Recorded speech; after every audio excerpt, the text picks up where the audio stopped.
Ladies and gentlemen, I'm pleased to introduce today's event, Canada's oil sands, getting the oil and transporting it. The topic generates no shortage of opinions, emotion, and plenty of impassioned arguments, with one of Canada's musical icons being the latest to weigh in.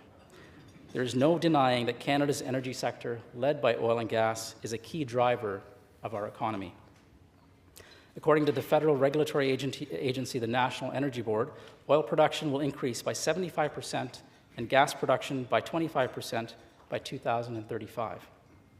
Economic growth, strong energy reserves, worldwide demand.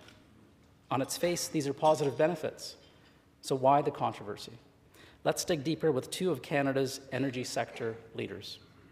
As President and Chief Executive Officer, Brian Ferguson is responsible for overall leadership of Cenovus Energy's strategic and operational performance. Cenovus Energy has oil sands projects in Alberta, Saskatchewan, and has part ownership of 2 U.S. refineries. In 2012, Mr. Ferguson completed a 2-year term on the Canadian Association of Petroleum Producers, CAP's, Board of Governors. He continues to participate on several of its committees, including the Oil Sands CEO Council. Russ Girling assumed the position of President and Chief Executive Officer of TransCanada Corporation in 2010. Prior to his current position, he was Chief Operating Officer responsible for overseeing TransCanada's pipeline and energy businesses, corporate development, and major projects. For more than 60 years, TransCanada has been a leader in developing and operating energy infrastructure, including natural gas and oil pipelines, power generation, and gas storage facilities. Before I relinquish the podium, I want to let our live audience know that following the presentations, Susan MacArthur, Director of the Canadian Club, will be moderating a discussion with Mr. Ferguson and Mr. Girling, and this will be the chance for the live audience to participate in this conversation by filling out the Q&A cards at your table. Please fill them out, and a volunteer will be by to collect them. Now, without further ado, let me first welcome Brian Ferguson to our podium, who will then be followed by Russ Girling. Brian, the Canadian Club of Canada's podium of record is yours.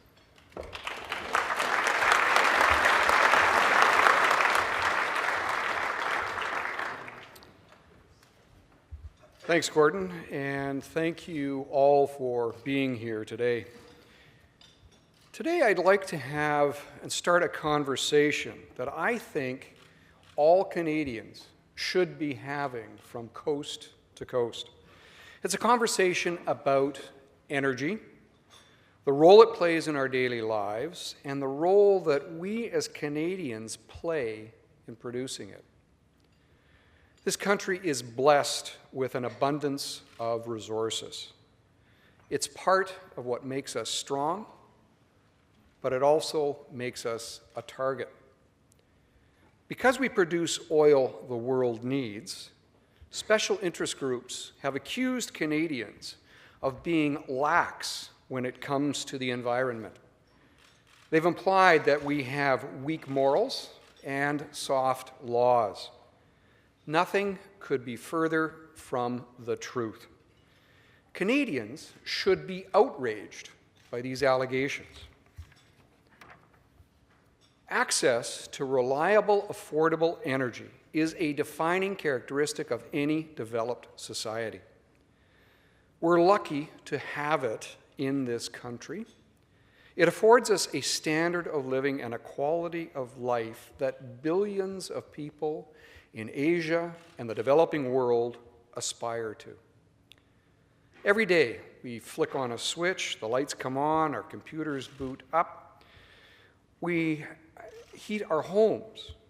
We can bring in food from around the world to our grocery stores. The very quality of our lives in Canada depends on energy sources that we take for granted every day until we don't have them. This winter, hundreds of thousands of Canadians have had a very bitter taste of what life is like without access to heat or power. That likely includes a few of you here in the room today. Now imagine what it would be like if also you did not have access, reliable access to gasoline, jet fuel, diesel oil, plastic, and all the other oil-based products that we depend upon for our daily lives. Oil is the form of energy that is consumed more than any other in the world. It's also one that is most controversial. People get emotional about oil. Wars have been fought over oil. Protesters turn out in the thousands to fight pipelines that will transport oil. Like a character in a Hollywood movie, oil has been cast as a villain. It's no coincidence that celebrities like Robert Redford have been trash-talking oil. In Hollywood, the land of make-believe, everything is black and white, good and evil. It makes for a very compelling story, but the real world does not work that way. And when it comes to energy, Hollywood stereotypes are unhelpful and in many instances just simply dead wrong. So it's time to inject a little reality into the energy debate. I am proud to work for an oil company. We make people's lives better. Oil allows farmers to increase production using equipment as opposed to animals or human labor. Oil runs the machines that make everyday products like smartphones, clothing, and furniture. Above all, oil fuels our transportation system. It allows us to go to work, to travel abroad. It's essential for the trade of Canadian goods and services around the world. You might be very shocked to hear that 40% of the world's population lives without access to affordable energy like oil. They simply subsist. These people deserve more, and they are demanding more. According to the U.S. Energy Information Agency, global energy demand is expected to increase by 56% over the next 3 decades. So what does that mean for oil? You might think oil will soon be replaced by wind, solar, or other forms of energy that have been labeled as alternative or clean. I completely agree that we need all forms of energy to meet the world's growing demand. But no other energy source comes close to matching oil's versatility and its affordability. That's why Canada has such a clear advantage. Our country has the 3rd largest oil resource on the planet, 174 billion barrels of oil resource that is recoverable using today's technologies. 97% of that resource is in the oil sands. Over the next decade, oil sands production in Canada is expected to double, and that has our critics screaming. They want you to believe that the planet is doomed if oil sands production continues. They say new oil pipelines must be stopped at all costs. They call it dirty oil, the most destructive project on Earth. These accusations are absolutely baseless, yet they make front-page headlines. As I said earlier, Canadians should be outraged by these allegations. It's time that we started thinking critically about this subject. The fact is, oil from the oil sands is being produced responsibly. The Canadian oil and gas industry is among the most highly regulated in the world, with strict operating standards. It's also a fact that the oil sands make a huge contribution to the Canadian economy.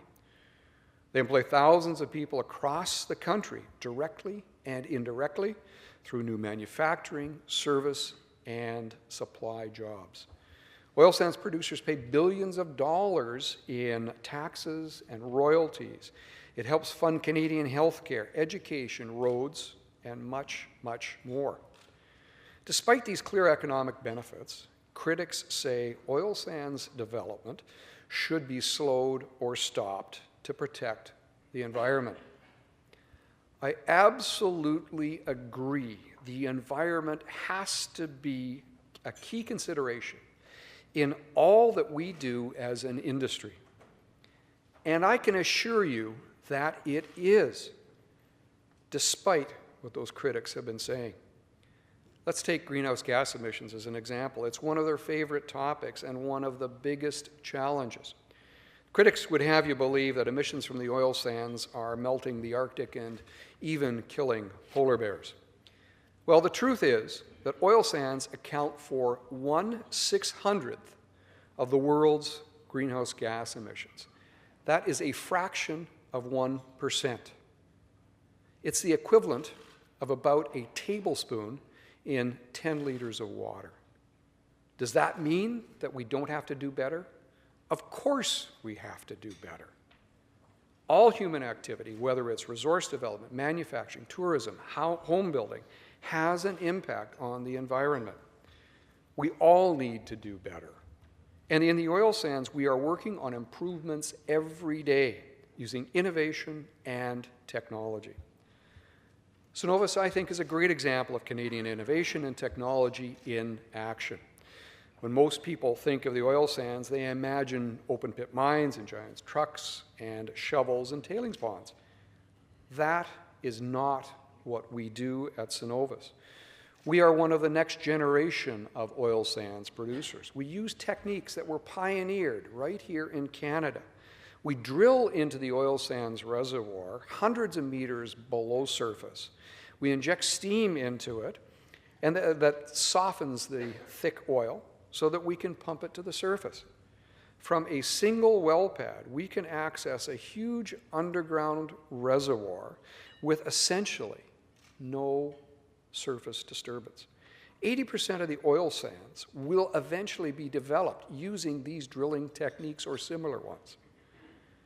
2 or 3 decades ago, nobody thought that this would ever be possible. Today we are doing it, and we are getting better every day as we do this. When we encounter challenges like greenhouse gas emissions, we don't throw up our hands and say, okay, we need to shut down. What we do is we find solutions and we improve our performance. Canadians should be proud of the way that this resource is being developed. I'm proud, but that does not mean that I am satisfied. We don't have all the answers yet, and we are working on them. Let me leave you with a challenge. I'm asking all of you to become more informed about the oil industry and the oil sands. There are some great resources on the internet. Check out what the critics are saying. But get the rest of the story. Get the full picture from industry, from government, from academics. I suggest you might start with the Canadian Association of Petroleum Producers website. You can go to Cenovus's information microsite, moretothestory.com. You do not need to be an engineer. You just need to set aside the stereotypes and get the facts before making up your mind. And the next time that you hear somebody making sensational statements that seem inaccurate, incorrect, unfounded, make sure that you question them. Because the energy industry is a very big deal for our country. It's too big to be ignored, and it's too big to be taken for granted. Thank you, and I look forward to continuing this conversation with you. Now I'll ask Russ to.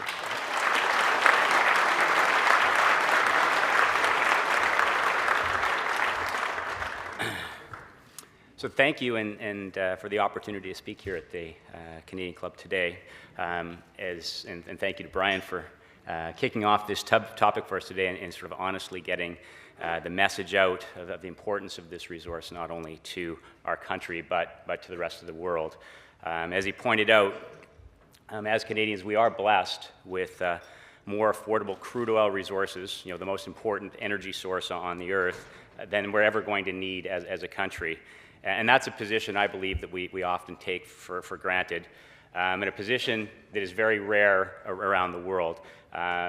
Countries like Korea and Japan, who are running, trying to compete with us and grow their economies, import 97% of their energy needs, and we have ours, more than we need right here at home. Growing economies like India and China, those economies are going to be based on an affordable supply of crude oil from someplace like Canada as 1 to 2 billion people migrate to the cities and want to buy cars and live in homes like we live in and enjoy the luxuries that we have.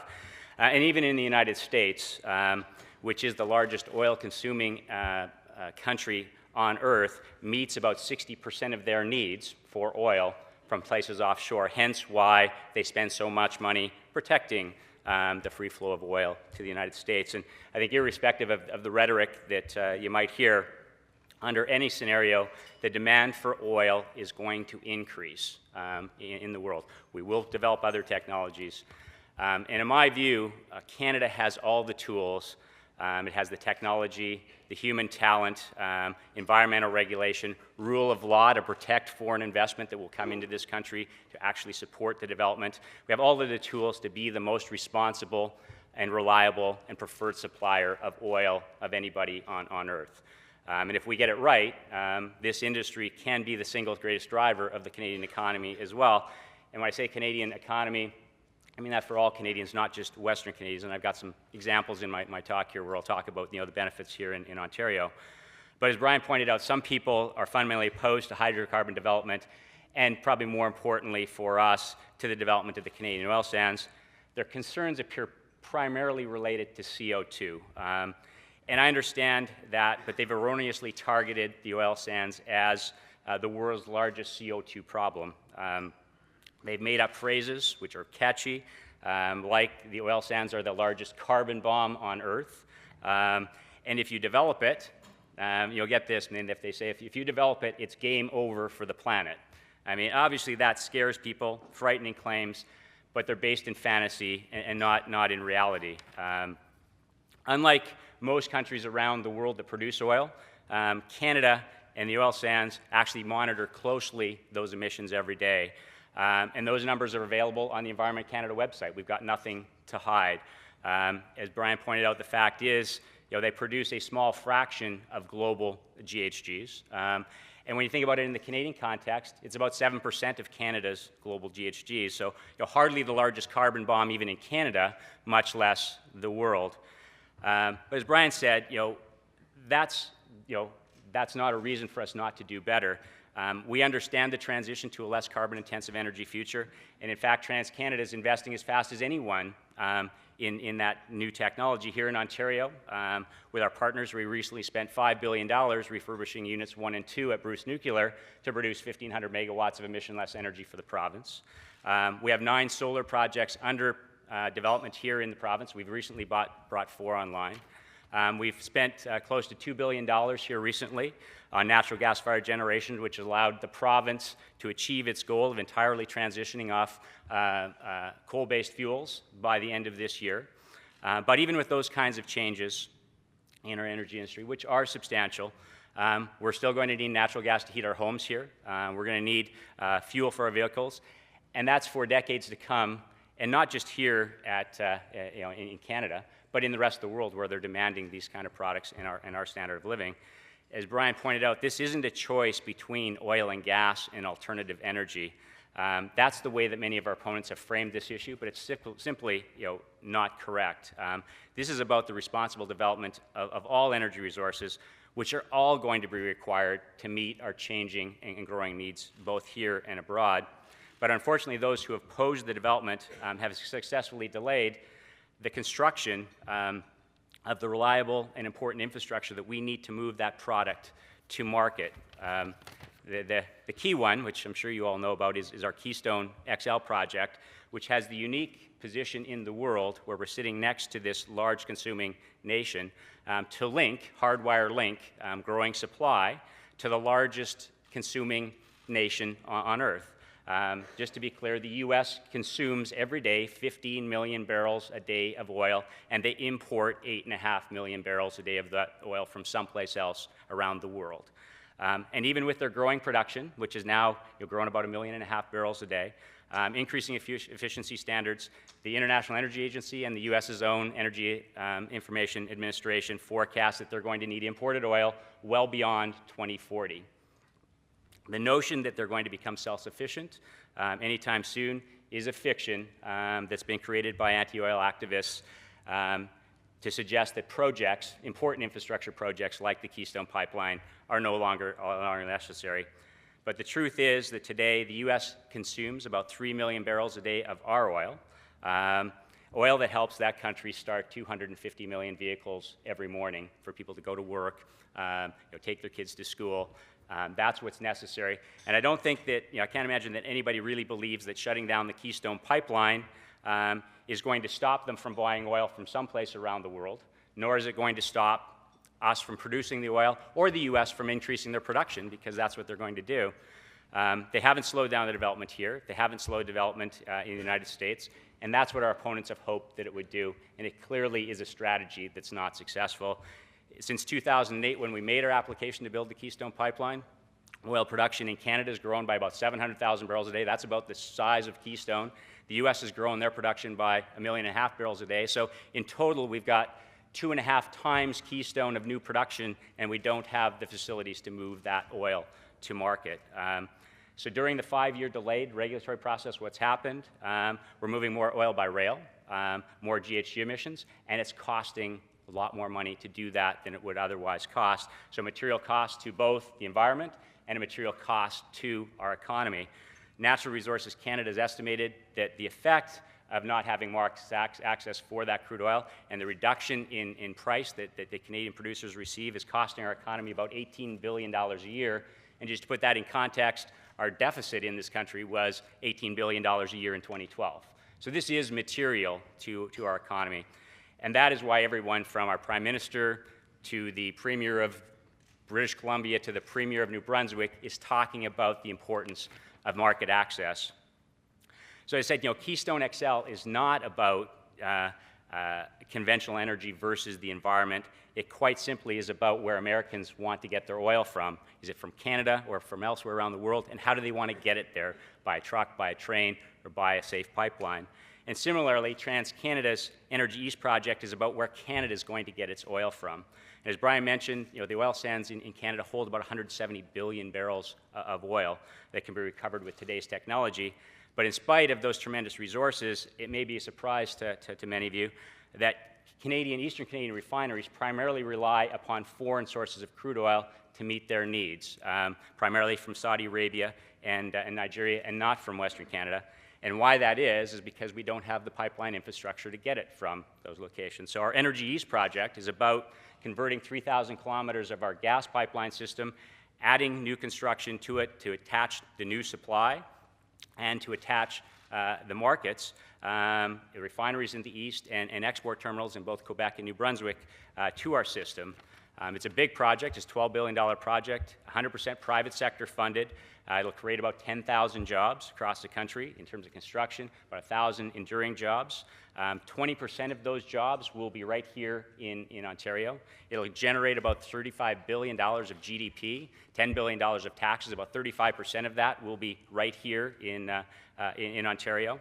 And at the same time, we're working at this sustaining projects that sort of will have benefits across the company. We recognize that we have to improve our safety and reliability to ensure that the public can be confident in what we're doing. We're already the safest way to move oil, but we're not perfect, and we have incidents, and we recognize that, and we're upfront about that.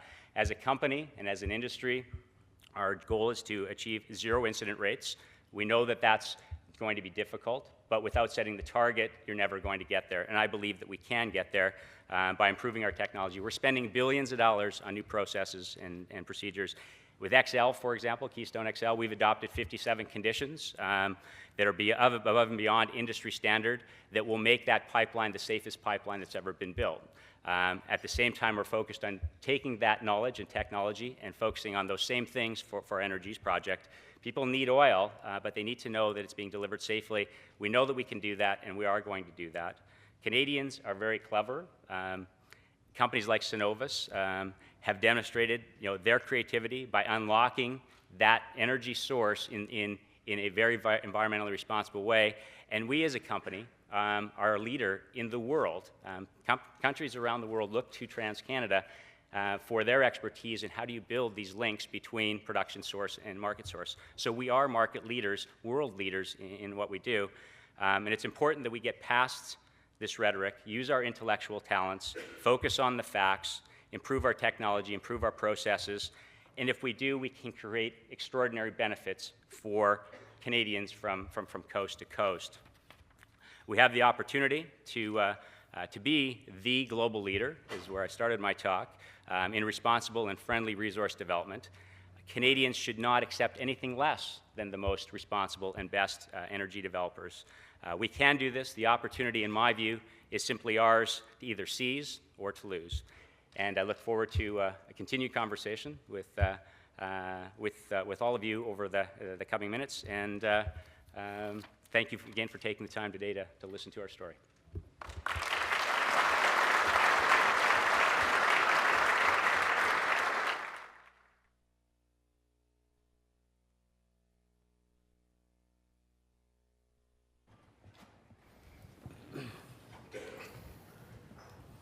Well, energy certainly is a very important topic for Canadians, and thank you very much. We're lucky here to have two very important CEOs here from Cenovus and TransCanada Pipeline. So just tell us a little bit, how urgent do you think energy infrastructure is in Canada, and do you think we're in danger of actually missing the boat? I'll start and then perhaps Russ can jump in. There is a sense that we have a number of years to resolve these issues and get access. I actually disagree with that. I think that, again, we compete in a global environment. It's a global economy. Asia, other developing countries will figure out other sources to get supply from if they can't get it from Canada. So I actually think we're talking about weeks or months. I don't think we're talking about years in which we have to get our minds around and to address the questions, the concerns, and resolve this. Oh, I couldn't agree more. This is a competitive world that we live in, and we talked a lot today about oil, but there's also natural gas. And as Canadians, we have this opportunity to capture market. And my experience would be is if you don't capture the market, somebody else will.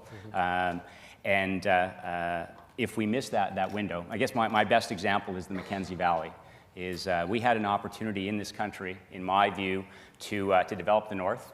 We had high gas prices. We had governments that were flush with money that could support the social infrastructure that was going to be required to build a pipeline and create that economic development in the North. But the regulatory process took 6 years before we got a permit. In that ensuing time, gas prices fell. The economy fell apart. We went into a recession. Governments weren't flush with money. And we lost the opportunity to actually create infrastructure that would have allowed us to develop the northern part of this country. It's an opportunity that's going to be lost for decades to come. This is exactly the same thing. We have to, when markets open up, you have to take advantage of them. You have to do it responsibly.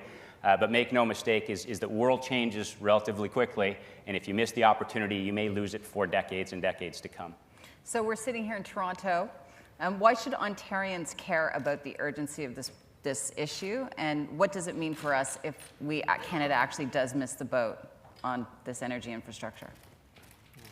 Well, I can, again, I'll give a shot at that. But this is, as I said, the refineries in Ontario and Quebec consume today mostly foreign crude oil. When you think about it, it's about 700,000 barrels a day. So 700,000 barrels a day equates to about $25 billion a year. $25 billion a year that we send offshore in this country to someplace else around the world for them to create jobs with.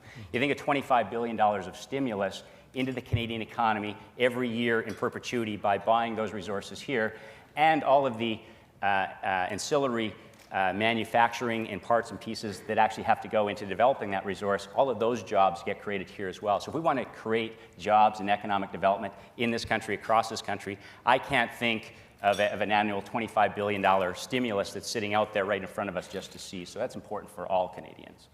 Brian? One of the things that we do is we purchase a lot of goods and services outside of Alberta. There's over 600 companies in Ontario that my company buys goods and services from every day that we use in developing the oil sands.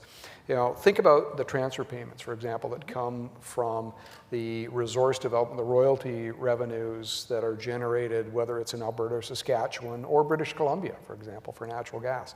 Well, that goes across the country. That's what, as a country, we use to support our standard of living, our healthcare system, all of our social programs. You know, it is critically important to us.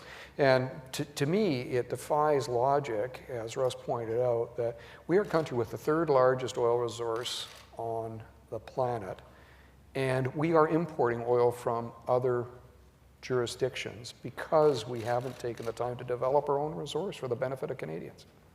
Let's talk about the oil sands. California has oil sands production.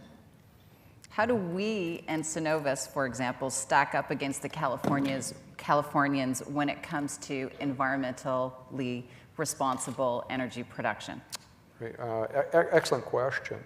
So California produces a heavy crude oil. In fact, they were the ones that came up with the idea of injecting steam and thermal recovery of oil, and then we took it, modified it here in Canada so it could be used to develop the oil sands like we do today. In my company's case, the amount of steam that we inject to produce a barrel of oil results, that's what generates the GHG emissions. You'll probably be surprised to know that because we have a low steam to oil ratio, on a life cycle basis, the GHGs associated with our type of production, SAGD production, are less than the GHGs associated with the average barrel that's produced in the United States, and dramatically better than what's produced in California. And by a factor, they're about twice as carbon intensive in terms of generation of that oil. So what's wrong with Neil Young? Is he not reading these facts? I think that's Do you guys have a rock star in your back pocket that can help you out here? I think that's a rhetorical question, isn't it? Tell us about the facts. I think, honestly, Canadians need to understand more about the facts about the environmental issues and also the native issues with respect to Canadian oil practices. How do we stack up against the world? Sure. We just had the Californian example, but from a regulatory standpoint, how do we stack up? So Canada has an absolutely world-class regulatory system in terms of all of our natural resource development, and in particular for any oil and gas development. Using my company as an example, for me to get approval for another phase of oil sands development, there's 3 agencies in Alberta that have to review and approve, and there's 4 agencies in Ottawa that have to review and approve. That typically takes me, start to finish, 4 years by the time I do all the environmental work. That takes 2 years. Then it's 2 years through a regulatory approval process, and then it takes me 2 to 3 years for construction. So start to finish, I'm looking at 6 to 7 years before we can actually begin to produce oil. But the reason I give you the example of the length of the process is to give you an example of the stringency of the process. You don't find that in any other jurisdiction in the world where there is that level of stringency. Let me give you an example of the type of environmental performance, for example. You know, people talk about environmental performance, but quite often they're not really sure what they mean by environmental performance. So let's talk about water as an example. In our form of production, we use essentially no fresh water. The only water that we use in the actual production process is brackish water that we recover from underground aquifers. You can't use it for agricultural purposes. You can't use it for human consumption. And by law, we have to recycle over 90% of that. So we drill for oil. So what that means is that we actually disturb about 10% of the resource from where we would produce the resource. We drill horizontal wells that go anywhere from 700 meters to 1.2 kilometers in length. If you had the opportunity to come out to our operations, you would see more wildlife in one day, moose, bear, birds, all the trees are still there, than you'd see in Banff National Park. So that's land disturbance. GHGs we talked about. You know, we have as a company reduced our GHG intensity by 27% since 2004, and we're not satisfied with that. And that's one of the things I find very frustrating, is there seems to be an embedded assumption that we are satisfied with today's performance. I am a very strong believer in innovation and technology. We're investing about $200 million a year annually. It's all about 3/4 of that's targeted at reducing our environmental footprint. You know, as I said, I am proud to work for an oil and gas company. We as Canadians should be very proud about the way the resource is being developed. It is absolutely world class. It is really high tech. It is really innovative. And I hope everyone's taking notes out there on these facts on the oil production. So Keystone, Russ, has been a bit of a lightning rod for the oil sands and pipelines across Canada. Maybe talk to us a little bit about where you are in that process and whether you think that pipeline will actually be approved. I may start at the end. I do believe the pipeline is going to get approved, as you pointed out, I mean, the facts are, as I pointed out in my conversation, that the U.S. is the largest consuming nation on earth. The refineries in the Gulf Coast are configured to run heavy oil. Currently, they're buying heavy oil either from Venezuela or railing it out of Canada to get it to the market. And what we're seeing is production growing in both Canada and in the Bakken region of the United States. Keystone Pipeline traverses right through all of that new production and takes it to that biggest refining center in the world. Eventually, you have to pipeline connect those two things, unless you believe in a world where they're not going to refine anymore and we're not going to produce anymore. And I don't believe in that world. So it will get done. I believe that we're getting to the end of the environmental review process. I hope to see an environmental impact statement. This will be the fourth one that we've had. I expect that its conclusions will be the same as the first three, which is that the pipeline can be built responsibly and it won't have a major impact on the environment or greenhouse gases. And then that will lead us to a national interest determination and clearly be my view to be in the interest of both of our nations to approve it. So we get there eventually. Okay. I think that was a yes. It's moving forward. Okay, so a question from the audience. How do you see the role of rail transport of oil across Canada, and how can Canada make it safe to transport oil by rail? We've had some pretty horrible disasters in the last year. Yeah, maybe I could start, since we do move oil by rail. And the first thing, it's critically important to us, public safety. The tragedies that we've seen, the derailments, 4 of them in the last year, these things are not supposed to happen. Nobody is in any way complacent about that. Public safety is absolutely paramount to me, to my company, to our industry. We want to make sure that every barrel we produce, whether it's moved by pipe or whether it's moved by rail, reaches markets safely. Now, I expect that we're going to see some new regulations that come in terms of the process, in terms of making sure that we know what's in rail cars. We know that there's new standards probably going to come in terms of the safety of the new cars, double-hulled. My company, for example, has entered into a lease where we're going to take 825 new rail cars that will start coming on in the third quarter of this year. That'll allow us to get up to about 30,000 barrels a day that we're moving by oil. These are state-of-the-art. They'll be the safest cars that are out there. I really, as a producer and as a marketer, I see rail complementing pipeline in terms of transport. We will continue to. The vast majority of our oil is going to move by pipeline. It is the most efficient, it is the cheapest way, and it's the biggest volume way. But rail, what it does is it complements it and allows us to produce a product by underblending to what we don't have to blend to a pipeline specification. We can reach niche markets where refiners may not be pipeline connected. What about the light crude coming from the Bakken? Is that really an issue? Is it dangerous to transport? There are many hazardous goods that have been transported for decades by rail. Bakken crude is, because it is a lighter crude, it is more flammable and more volatile. So it does need to be handled in a very, very safe fashion. I expect that that's one of the big things you're going to see in the new regulations that will be coming out, is that there's a clear labeling and different safety procedures to ensure public safety around that. Okay, I'm going to quickly put you on the spot. 3 major pipelines, Energy East, Gateway, and Keystone. Which one gets approved and shovels in the ground first? I should let Russ answer. He's got a conflict. All of them need to get approved. All of them need to get.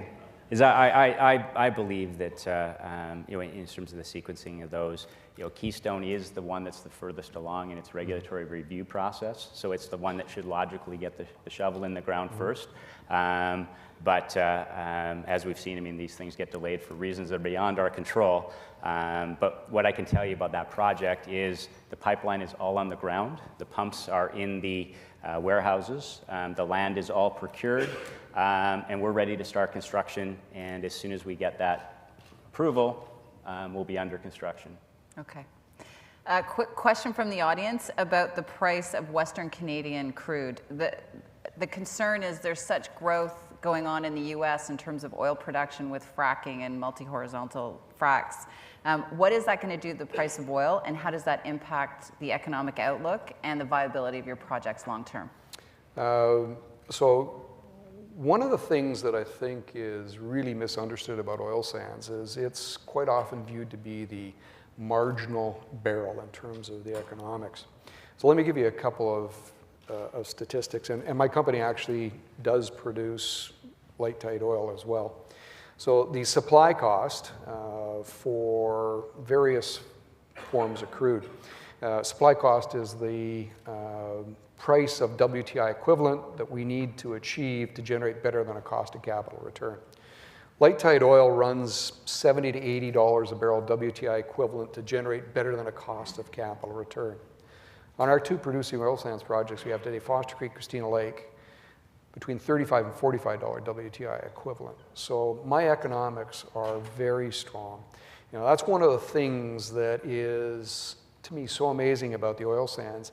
It is globally competitive. It has scale. We can compete.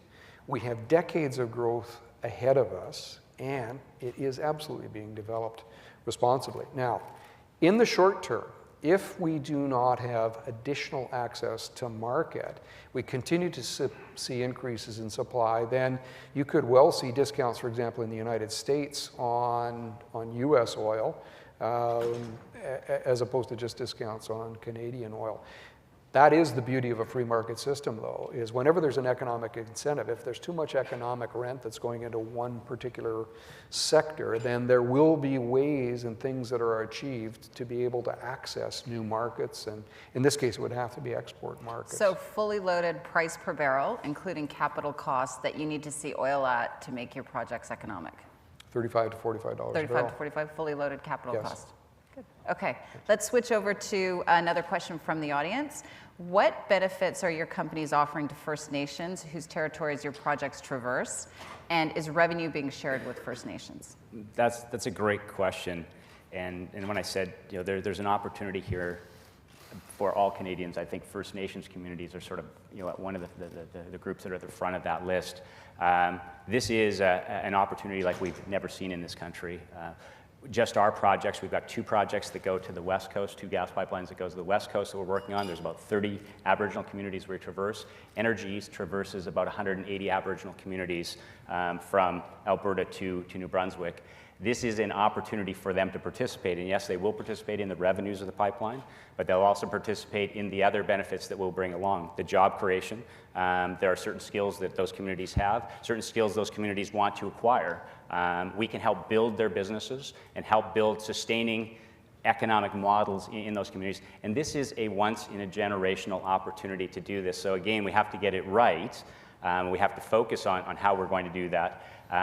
But what I found in having those conversations to date is all, I guess that would be 210 Aboriginal communities are very much engaged in this conversation, and they want to participate. They want these things to occur, and they recognize, my example that I had in Mackenzie Valley, the First Nations were our partners on that project, and they saw the economic benefits fly out the window, and they're very keen not to let that occur. So this negotiation will be transparent, but what I can tell you is our engagement to date, they're fully engaged and they are aware of the opportunity this brings to their communities, and it's our job to actually make those changes in those communities.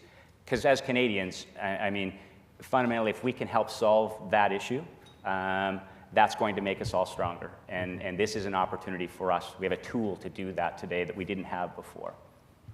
This is an interesting question from the audience. So as part of Canada's big conversation about oil and recognizing that royalties flow to provinces rather than federally, do you think Alberta and Saskatchewan would be prepared to surrender their provincial royalties in favor of a natural royalty that would benefit all Canadians? I think that It's a summarized tough one. as transfer payments, right? So just so you're aware, there's actually 5 provinces today that produce oil and gas. All right, so it's British Columbia, Alberta, Saskatchewan, Nova Scotia, and Newfoundland. So it's not just the West. There is a very complicated system of the transfer payment system, and actually my political advisor, Jim Prentice, once told me there's only 3 people in the country that actually understand how it works. Exactly. But what I can tell you is that there's been $21 billion in payments from Alberta that have gone across the country. So there is a mechanism that is in place today that shares that. But that, so you're asking a question that applies to all natural resources, not just to oil and gas. And are you talking about reinventing the whole resource development system? And are all provinces going to surrender the resources that they have? That's one of the reasons why we have Confederation, is that we do believe in benefiting the whole country. I think maybe I'd just add to that is there are what I call sort of the not so transparent mechanisms by which these economic benefits are transferred across all the regions that we touch. For example, on our gas main line that runs from Alberta through to Quebec in the northeast United States, we pay somewhere in the neighborhood of $170, $180 million of property tax. And it's linearly along all the communities that are affected. We're the single largest tax base in those communities, and they rely upon it for schools, roads, hospitals, clinics, those kinds of things. And as we build out Energy East, as I said, those benefits will be not just in Aboriginal communities, but in every community across this country. So there already is ways that we can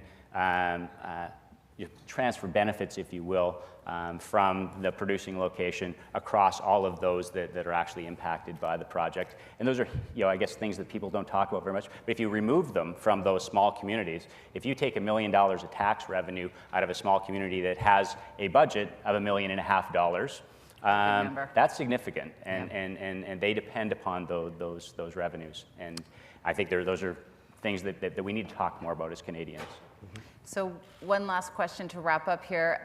You're both very interested in Canadian economic development for the oil sands and transportation.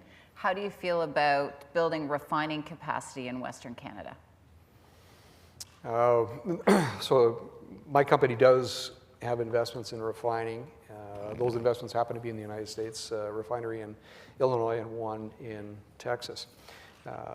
This is a question around sort of value added, and one of the things, again, I made a comment about the free market system really works very well, and the free market system works really well in terms of the refining system as well. So what you typically have in the most efficient way to get refined products that are needed in a local market, because there are very specific requirements in local markets around octane and those sorts of things, the type of product mix in that market, is to actually site a refinery where the products are consumed as opposed to producing them. What you would also be doing by adding additional refining in Western Canada is our transportation systems designed to ship a crude oil to a market where it can be refined for the specific needs of that market. If instead you turn that around and said, okay, we're going to turn that crude oil into various refined products and then try to find a market for it, we then have to build a whole new pipeline infrastructure system, which would be entirely prohibitive, because you can't ship blended products to markets. I do understand there's a shortage of diesel in Western Canada. Is that correct? There has been at times a diesel shortage in certain. Premier Wall told me they were rationing it in Saskatchewan before Christmas. Yeah, and that again is a seasonal factor. And if it makes economic sense to expand, for example, there's a refinery in Saskatoon, and if it made sense to expand it, I'm sure it would get expanded. But if you start to create artificial things where you've got, for example, governments subsidizing refining capacity, well, where's that subsidy coming from? It's coming from everyone here in the room in terms of tax dollars to subsidize a product. One of the simple analogies I have also is it's really a similar question to saying, okay, rather than exporting wheat from Western Canada, what we should do is we should turn that all into bread and find markets for the bread. Pasta's better, less air. Russ, do you have any thoughts on that one? Oh, I think that Brian's exactly right. I mean, new refining capacity hasn't been built in North America in decades. It doesn't make economic sense. There's an oversupply of capacity today, and to build more capacity doesn't make any sense. What people want to buy from us, if you're ExxonMobil, for example, pick the largest global refining, marketing, production enterprise, they have refineries in the Gulf Coast, and they have oil production all over the U.S. and in the Canadian oil sands. It makes sense for them to connect their production to their refinery and not build a redundant refinery and shut down their other refinery. That just doesn't make economic sense. If you're in India and you've built a large-scale 2 million barrel a day refinery, which they have done, it makes sense to come and access heavy crude oil from Canada. It doesn't make sense for them to come and access light products and gasoline because they don't need them. They're going to go buy the heavy crude oil from Venezuela. So the product that we have to offer that the world wants is our oil. And as Brian said, if there are shortages in certain places, economics will dictate we need to fill those shortages, and expansion of refineries will occur. But refining, just to be clear, you're the guy that runs it. It seems like it's a pretty tough game most of the time. It has its times when the margins are large, but there's surplus capacity. And the intent is often to build surplus capacity to be able to meet market needs, and market needs change, so you're left with this capacity. So I'm with Brian, is spending taxpayer dollars to subsidize uneconomic development doesn't make any sense, and in the long run you get yourself into difficulties doing that sort of thing. Great. Well, unfortunately, we have to wrap it up. Thank you very much for your questions from the audience. Thank you very much, gentlemen. And I think Gordon or Danny will come up and thank the speakers. So thank you I think we stay here.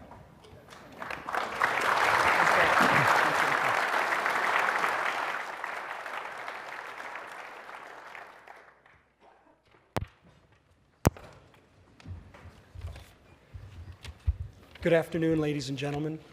My name is Danny Asaf. I'm a board member of the Canadian Club and a vice president. I have the honor and the privilege of thanking these two gentlemen for taking the time and illuminating some of the complexities involved in this very important and critical resource we have in this country.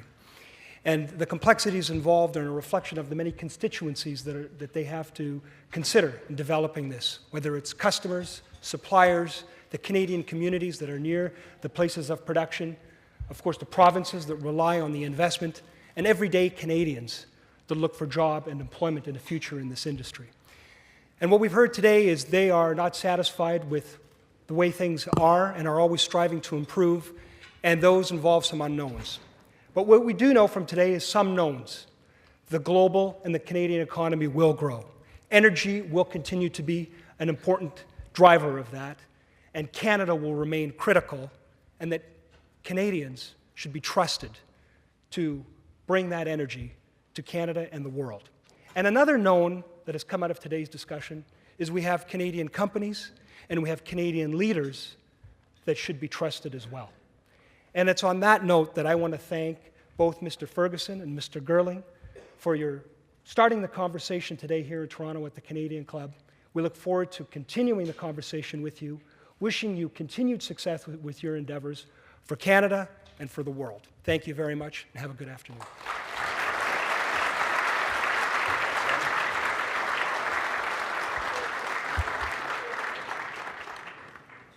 Thank you, Danny. I'd just like to echo Danny's message. It's not just pipelines that connect, but it's conversations like this. So Brian and Russ, thank you very much for being here. And Susan, thank you for moderating such an engaging discussion. Our sincere thanks once again to CIBC for making today's event possible. And just before I conclude, I'd like to thank Green Soil Investments for sponsoring a group of grade 7 students from St. Michael's College schools who are in the back We like to start them early at the Canadian Club, so welcome, students. Before I adjourn today's meeting, I'd like to draw your attention to the event survey cards at each of your tables. Please fill them out as we value your feedback, and please leave them at the tables on your way out. This concludes our television programming, which will be broadcast on Rogers TV in the days to come. We're grateful to Rogers TV for their continued promotion of Canadian Club events. To learn more about the club and to order tickets to any or all of our events, please visit us at canadianclub.org. Thank you once again for being here. This meeting is now adjourned.